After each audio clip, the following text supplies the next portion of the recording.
días, Dios los bendiga.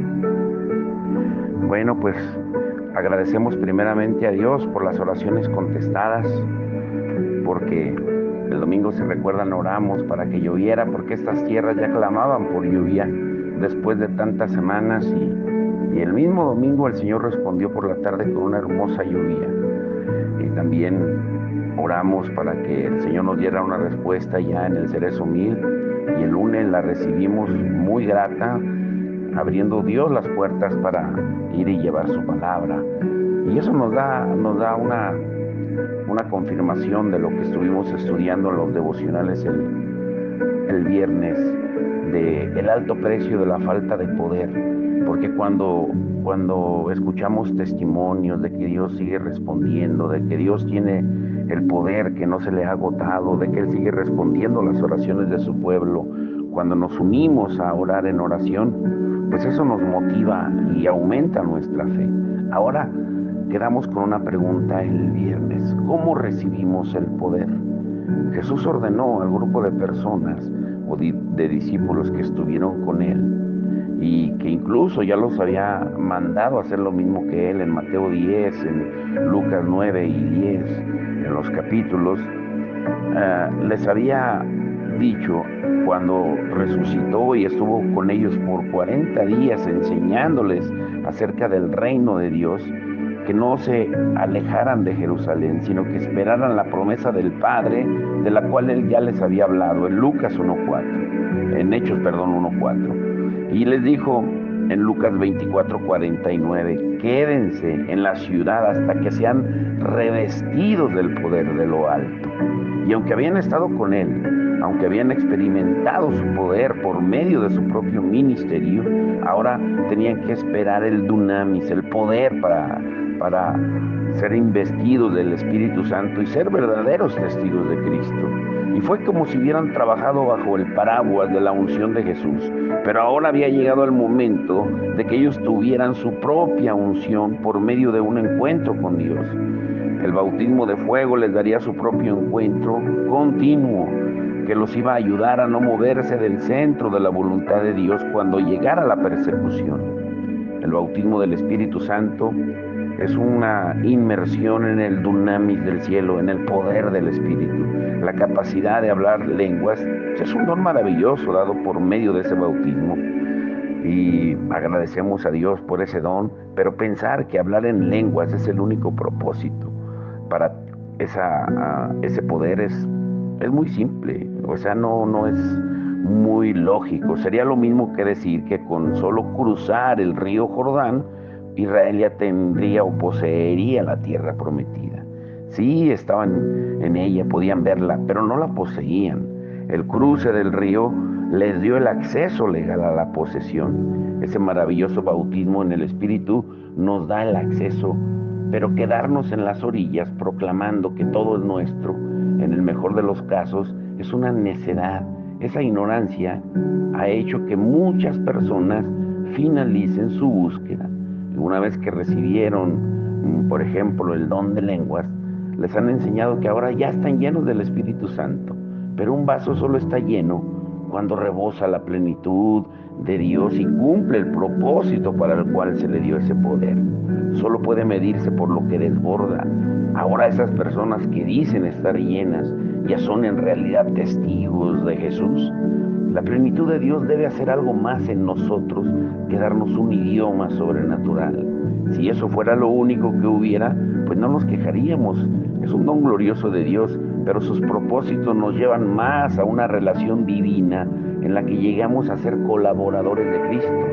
Hay mucha gente que dice que está llena del Espíritu, pero está encerrada en la iglesia, sin salir de la iglesia, sin hacer nada por Cristo, sin testificar de Cristo, sin ir y predicar la palabra. El poder divino vino para hacernos testigos. Cuando el Espíritu de Dios caía sobre las personas en la Biblia, toda su naturaleza se inclinaba, se manifestaba el poder, y las imposibilidades daban paso a la plena expresión de la presencia de Dios.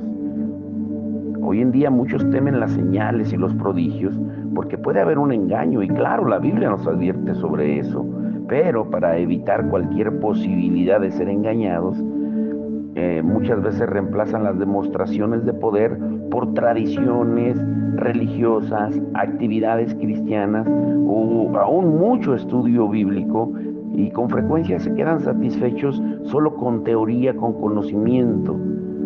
Pero quiero preguntarte, ¿y cuando eso sucede, quién engaña a quién? Las señales tienen un propósito. Claro que no son un fin en sí mismas, como estudiamos el viernes. Señalan una realidad superior. Cuando salimos de un edificio, no salimos a través del cartel o del anuncio que dice salida. Cuando debemos apagar un incendio, no golpeamos el fuego con el cartel que señala la manguera. La señal es real, pero señala una realidad superior a ella misma. Una señal ubicada junto a una carretera nos confirma si estamos en la ruta correcta o no.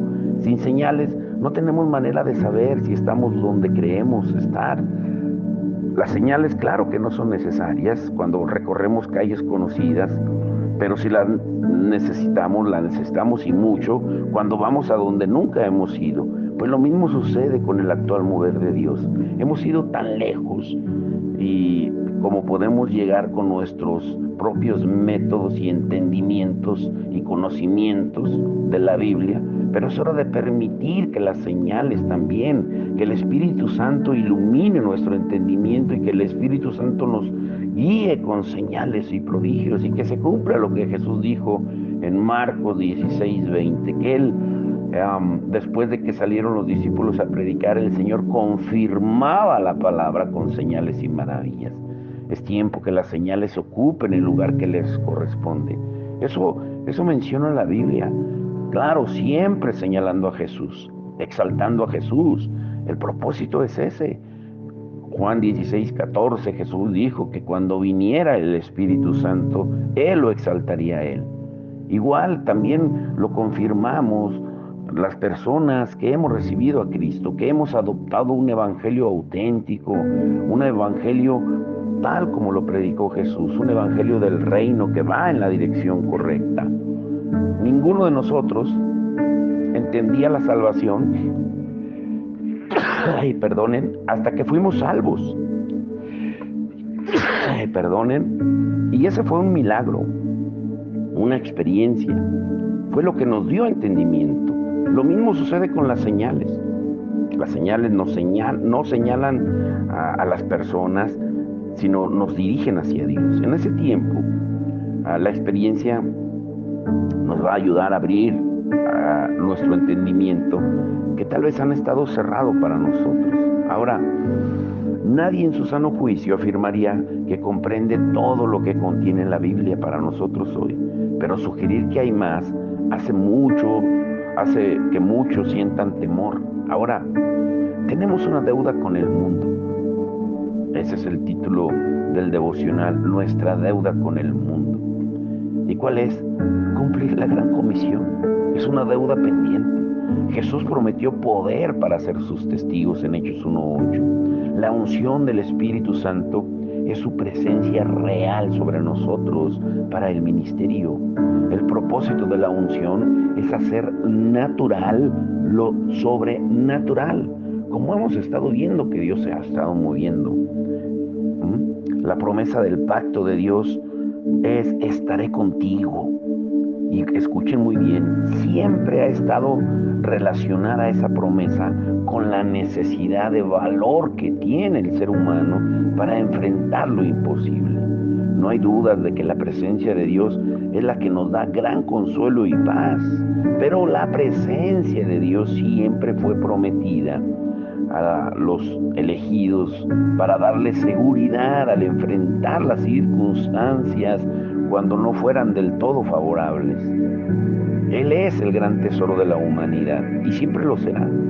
Esa revelación es la que nos permite revolucionar proezas como el apóstol Pablo. Es lo que fortaleció a un rey llamado David también para que arriesgara su vida con el fin de transformar el sistema de sacrificios y de adoración. Fue lo que le permitió también a Moisés, el hombre que fue enviado a enfrentar a Faraón y sus magos endemoniados. Necesitó esa seguridad. Todos ellos necesitaron una confianza increíble para cumplir sus llamados. Jesús por eso lo prometió en Marcos 16:20 y Mateo 28:20. Josué tuvo que ponerse a la altura de Moisés, el hombre con quien Dios hablaba cara a cara, como vimos el domingo, para continuar su tarea. Y ahora Josué debía llevar a Israel donde Moisés no podía ir. Las palabras de Dios para él fueron de gran aliento y exhortación y concluyeron con la promesa: estaré contigo, en Josué 1:5-9. Gedeón también recibió un encargo imposible. Era el más pequeño de su familia, que era la más pequeña de su tribu, que era la más pequeña en Israel, pero Dios lo eligió para guiar a Israel a la victoria contra los madianitas. Su encuentro es uno de los más interesantes que nos relata la Biblia. Más de una persona temerosa, con miedo, ha recobrado el valor al recordar la experiencia transformadora de Gedeón. Y fue Dios quien inició su transformación con la misma promesa: estaré contigo. Y la Gran Comisión es una lectura más que interesante para quienes recuerdan qué clase de hombres eran aquellos a los que Dios les dio ese encargo. Eran hombres codiciosos, soberbios, necios, egoístas, pero Jesús los llamó a cambiar el mundo. ¿Y cuál fue la palabra de seguridad que les dio antes de salir de su visita? Estaré con ustedes para siempre, en Mateo 28:19-20. Y sabemos que esa promesa es dada a todos los que invocan el nombre del Señor para salvación. Pero ¿por qué algunos sienten más la presencia de Dios en su vida que otros? Algunas personas le dan gran importancia a la presencia de Dios, pero otras no. Aquellas que disfrutan de la comunión con el Espíritu Santo durante todo el día tienen una aguda conciencia de lo que Él siente frente a sus palabras, sus actitudes y actividades, la idea de contristarlo los entristece profundamente. Su pasión es darle a Dios la preeminencia en todo. Y como dice Colosenses 2:23, se gozan en hacer todo lo que hacen para Dios. Esa pasión lleva al creyente a una vida sobrenatural, a una vida con el Espíritu Santo que actúa constantemente a través de él. Fuimos ungidos para Dios. La presencia de Dios debe hacerse real en la unción. Recuerden que ungir es untar, es que Dios nos cubra con su presencia llena de poder, para que sucedan cosas sobrenaturales cuando vivimos bajo la unción, bajo la guianza del Espíritu Santo. Pero en su mayor parte, la unción ha sido tomada por la iglesia, para estar encerrados en cuatro paredes, para hacer eventos cerrados en cuatro paredes, pero no salir a cumplir la gran comisión. Muchos entienden equivocadamente para qué Dios nos cubre de sí mismo, para qué nos dio la promesa del Espíritu Santo, creyendo que es solo para que nosotros lo disfrutemos, para que nos beneficiemos, para que recibamos todo lo que queramos. Pero debemos recordar que en el reino de Dios solo podemos conservar lo que damos. Escúchenlo bien, solo podemos conservar lo que damos. Hacer tesoros en el cielo. Es lo que dijo Jesús: no hagan tesoros en la tierra, háganlos en el cielo donde perduran para siempre. Y esa maravillosa presencia de Dios debe ser llevada al mundo. Si no lo hacemos, nuestra eficacia va a disminuir. ¿Acaso el Espíritu Santo nos abandona? No, claro que no, porque es su promesa que Él estaría con nosotros para siempre. Pero quizá esa frase nos ayude a comprender mejor el asunto. Él está en ti y en mí por su causa y por mi causa, pero está sobre mí por su causa.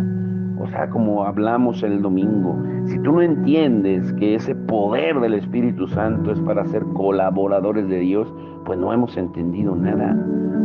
Dios está manifestando hermosamente. Estamos viendo algo maravilloso, un mover del Espíritu Santo en el mismo pueblo. Yo me gozo de ver que está llegando la gente de aquí de las comunidades, como llegó el domingo. Y eso nos va a llevar de gloria en gloria, más ahora que ya se abrieron unas puertas, más ahora que primeramente Dios se acondicionará el terreno mejor para aprovecharlo mejor. Todo ministerio no solo debe tener el poder del Espíritu Santo, sino debe incluir un elemento de reunión, no dejar de congregarnos, como algunos tienen por costumbre, dicen Hebreos. Jesús dijo: el que conmigo no recoge, desparrama en Lucas 11:23. Si nuestros ministerios no reúnen o no nos unen, van a dividir. O tomamos lo que Dios nos ha dado y lo damos al mundo, o lo que hemos recibido va a producir división. Es nuestra perspectiva sobre el mundo lo que nos mantiene concentrados en el propósito de Dios. La unción nos equipa para llevar al mundo a un encuentro con Dios, con Jesucristo. Él es la puerta. Ese encuentro es algo que le debemos al mundo, pero no lo vamos a lograr si no cumplimos la gran comisión. Por ese motivo, todo evangelista, cuando digo evangelista no me refiero a un título, a hombres ungidos, separados, importantes, sino todos podemos ser evangelistas. Evangelista, como su nombre lo dice, pues es alguien quien predica el evangelio. Pero todos debemos ser evangelistas dedicados, que debemos clamar por una mayor unción. Todo creyente debe clamar por lo mismo. Cuando Dios nos unge, esa unción se pega a todos aquellos con los que nos ponemos en contacto. Y es la unción la que rompe los yugos de las tinieblas, como lo dice su palabra en Isaías 10:27, que la unción rompe el yugo. Pero generalmente entendemos la unción como algo necesario para nosotros al predicar la palabra u orar por los enfermos.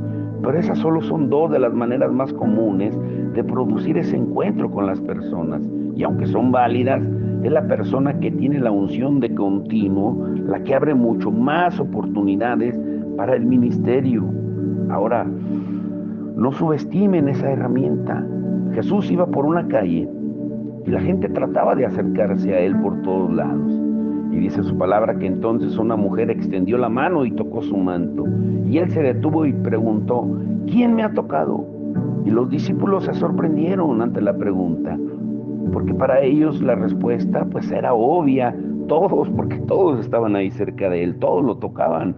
Pero Jesús continuó diciendo que él sintió que había salido poder, dunamis de él. Jesús estaba ungido por el Espíritu Santo. El verdadero poder del Espíritu de Dios fluyó de Jesús a la mujer y la sanó.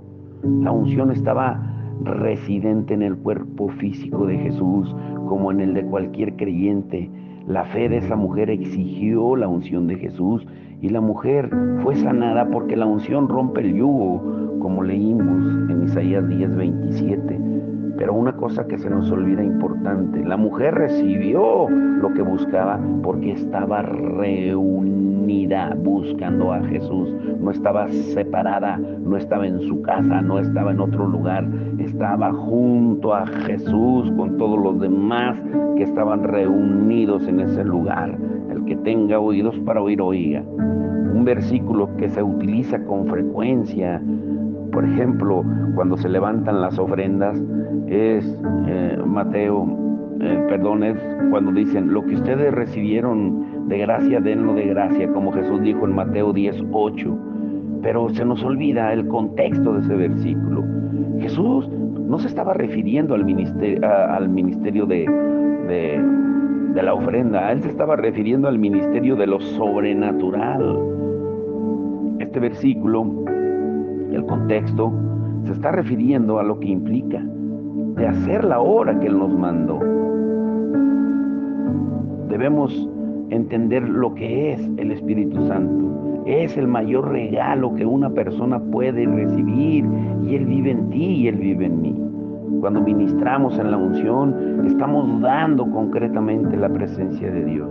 La impartimos a otros.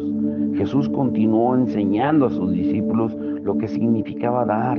Incluía, claro, las cosas obvias como sanar a los enfermos, echar fuera demonios también. Pero también incluía un aspecto que suele pasarse por alto. Al entrar digan, paz a esta casa. Si el lugar se lo merece, que la paz de ustedes reine en él. Y si no, sacudan el polvo de sus pies y váyanse. En estas situaciones podemos impartir de manera concreta la presencia de Dios. Y así llevamos a los perdidos a un encuentro con Él. Aprendemos a reconocer su presencia.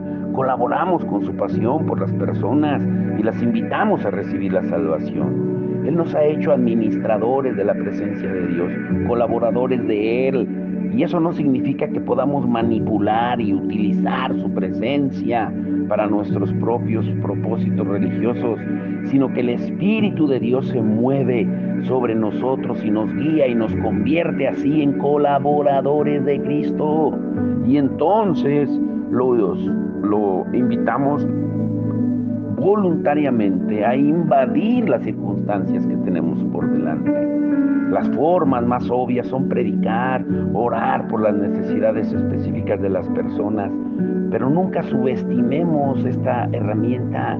Si buscamos oportunidades para servir, démosle al Espíritu Santo la oportunidad de hacer lo que solo Él puede hacer, lo sobrenatural. No todas las personas por las que oremos, claro que van a ser sanadas, no, pero hay muchas más sanadas si oramos por ellas que si no oramos por nadie. Démosle oportunidad a Dios de hacer lo que solo Él puede hacer. Él busca a quienes estén dispuestos a dejarse ungir de Él, que permitan que su presencia afecte a otros para bien.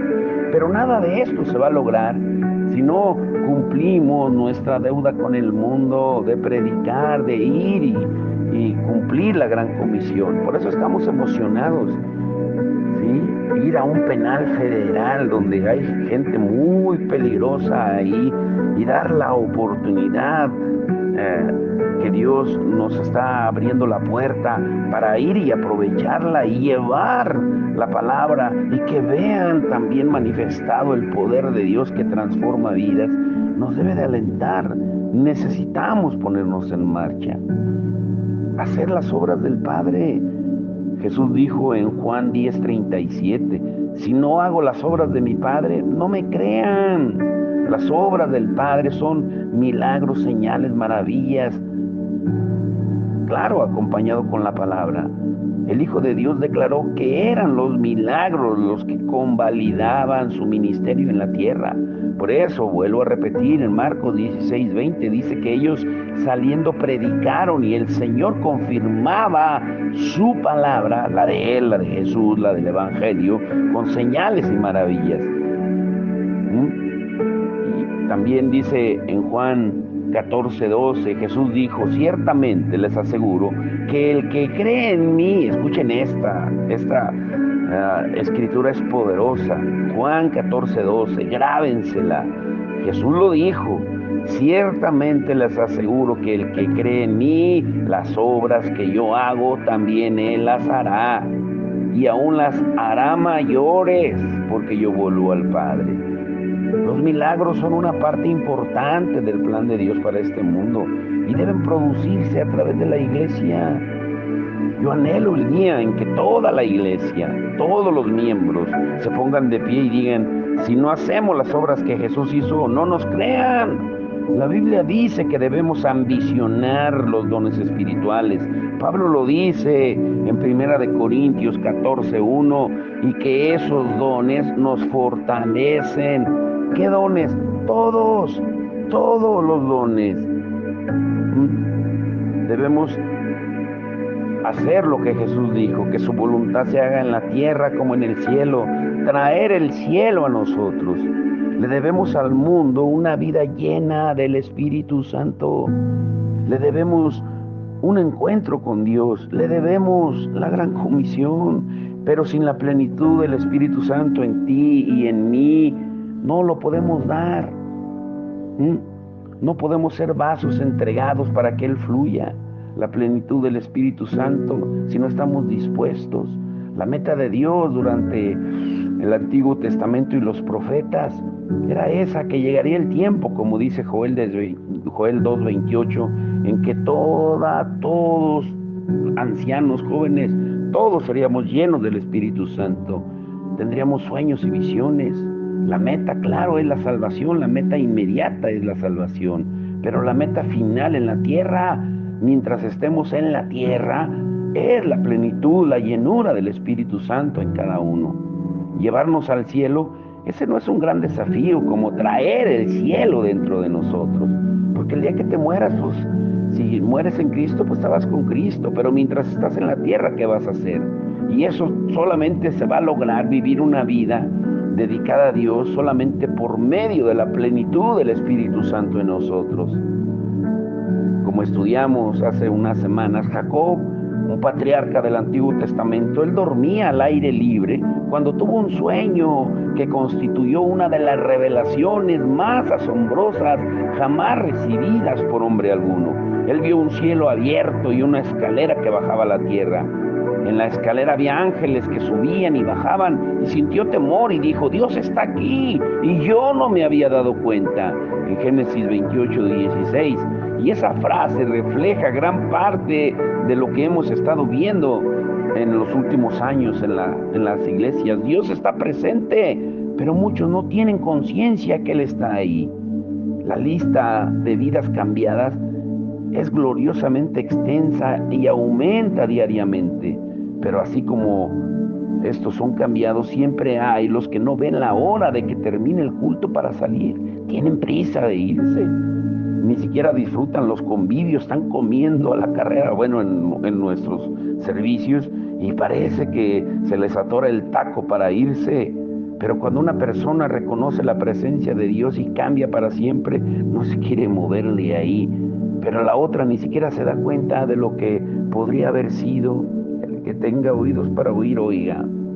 Ahora, el sueño de Jacob nos presenta la primera mención de la casa de Dios en la Biblia.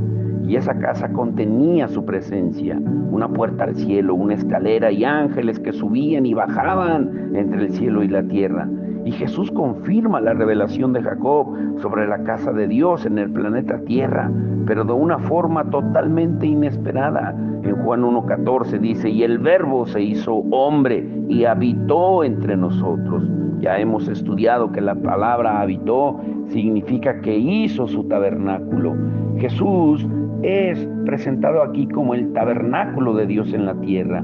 Y más adelante, en el mismo capítulo, Jesús dice que sus seguidores iban a ver a los ángeles de Dios subir y bajar sobre el Hijo del Hombre, cuando Él lo dijo en Juan 1:51. Los detalles de la revelación de Génesis 28 se ven en la persona de Jesús. Él es una ilustración de la revelación de Jacob. Pero Jesús ya nos pasó la estafeta. Para hacer todo lo que Dios quiso que fuéramos, debemos recordar que la vida de Jesús fue el modelo de cómo sería la humanidad si estuviera en la relación correcta con el Padre. Por medio del derramamiento de su sangre, sería posible para todo aquel que creyera en su nombre hacer lo que Él hizo y llegar a ser como Él fue. Y esto significa entonces que todo verdadero creyente tendría acceso al ambiente en que Jesús vivía. Jesús vino como la luz del mundo. Después nos pasó la estafeta anunciando que nosotros somos la luz del mundo. Jesús vino como hacedor de milagros y dijo que nosotros haríamos mayores obras que las que Él hizo en Juan 14:12. Después nos dio la mayor sorpresa de todos, o de todas, al decir: ahora el Espíritu Santo está con ustedes, pero va a estar en ustedes, en Juan 14:17. Jesús nos muestra lo que es posible para los que están en la relación correcta con Dios. Y ahora dice que su pueblo debe ser el tabernáculo de Dios en la tierra. Y Pablo confirma esa revelación con frases como: ¿no saben ustedes que son templo de Dios? En 1 Corintios 3:16. Y ustedes son morada de Dios en Efesios 2:22. ¿Cuál era la revelación inicial de la casa de Dios? Tener la presencia de Dios, una puerta al cielo y una escalera con ángeles que suben y bajan sobre ella. ¿Y por qué es importante comprender esto? Porque esa revelación nos muestra los recursos que están a nuestra disposición para llevar a cabo el plan maestro de Dios. ¿Y cuál es? La gran comisión. Los ángeles están comisionados para ayudar a cada uno de nosotros, a los que hemos de heredar la salvación. Los ángeles son seres impresionantes, son gloriosos, poderosos, tanto que cuando aparecían en la Biblia, con frecuencia las personas se inclinaban a adorarlos.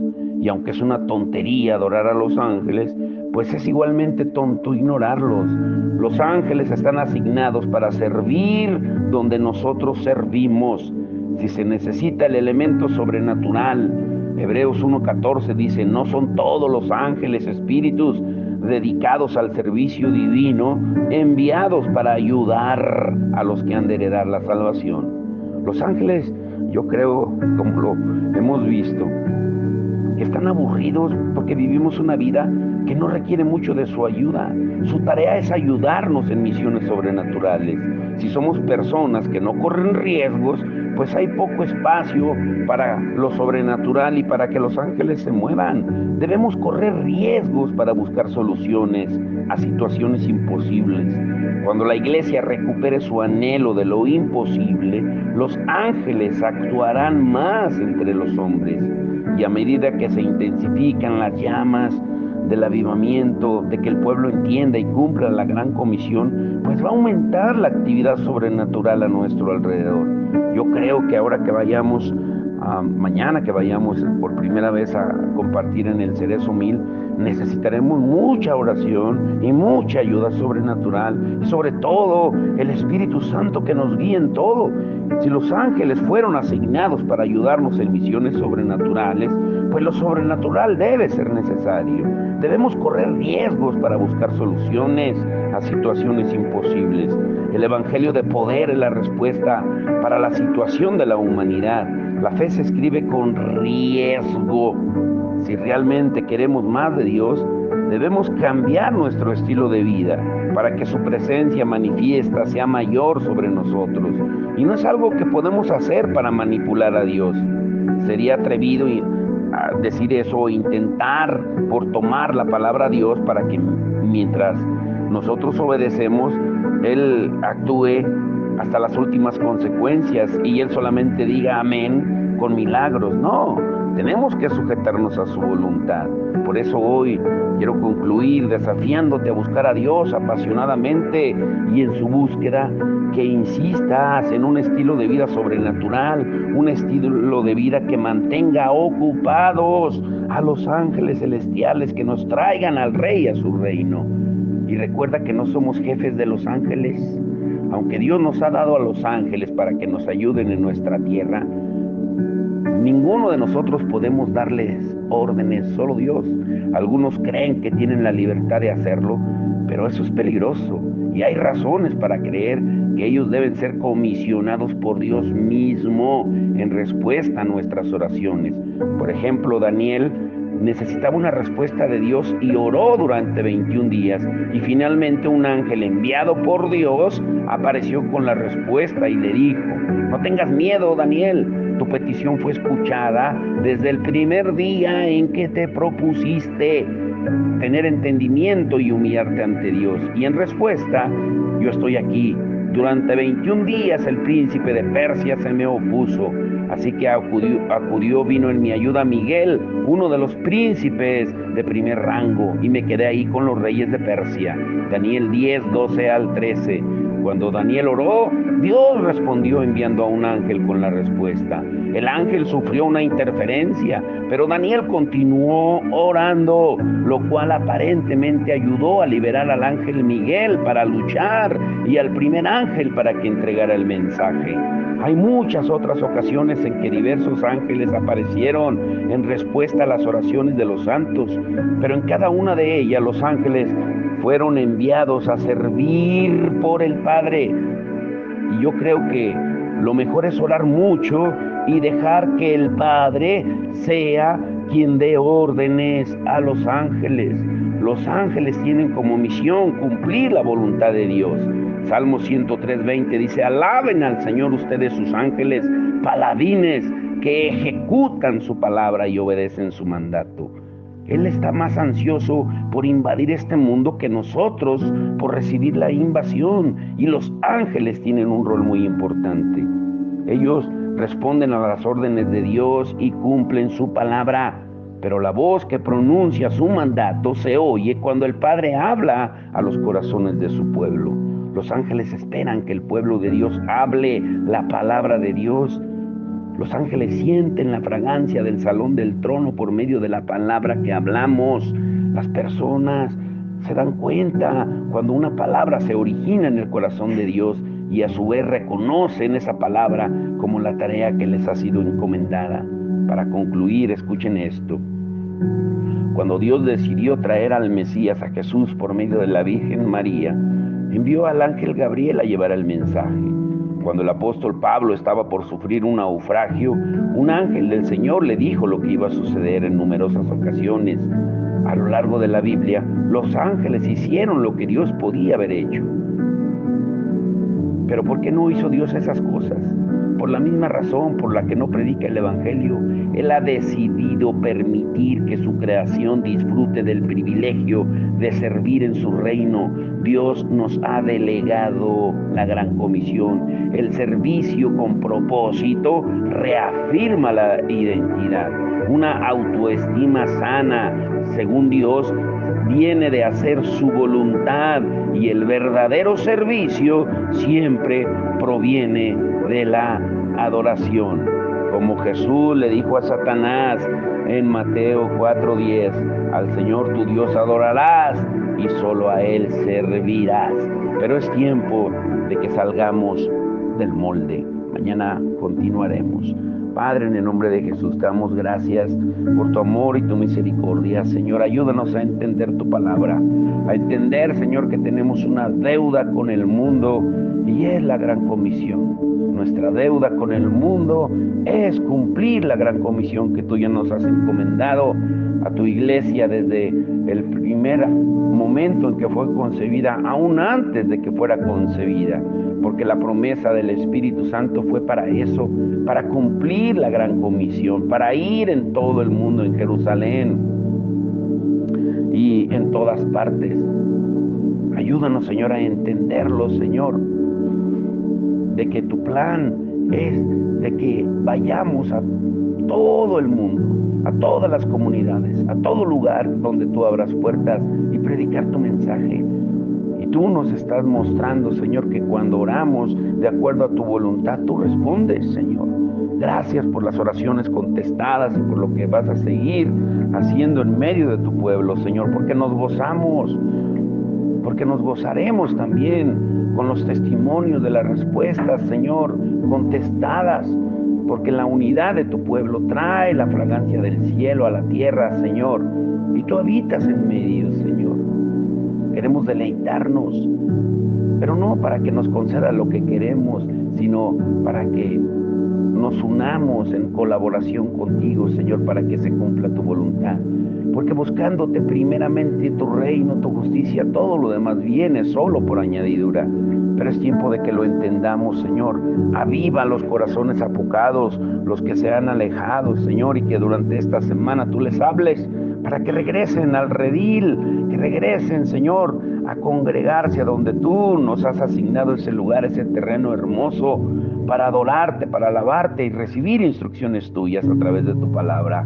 Señor, gracias por las puertas que estás abriendo, por los medios que tú estás usando, Señor, y por los recursos que tú estás enviando, Señor, porque sabemos que todo don perfecto, toda gracia, todo lo bueno procede y viene de ti, Señor, y veremos, Señor, en colaboración contigo, de que tu reino sea extendido, porque unos siembran, otros riegan, pero la gloria siempre será tuya, Señor.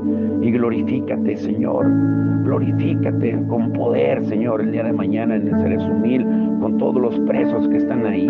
Es increíble, pero ese reclusorio tiene 1,800 internos, Señor.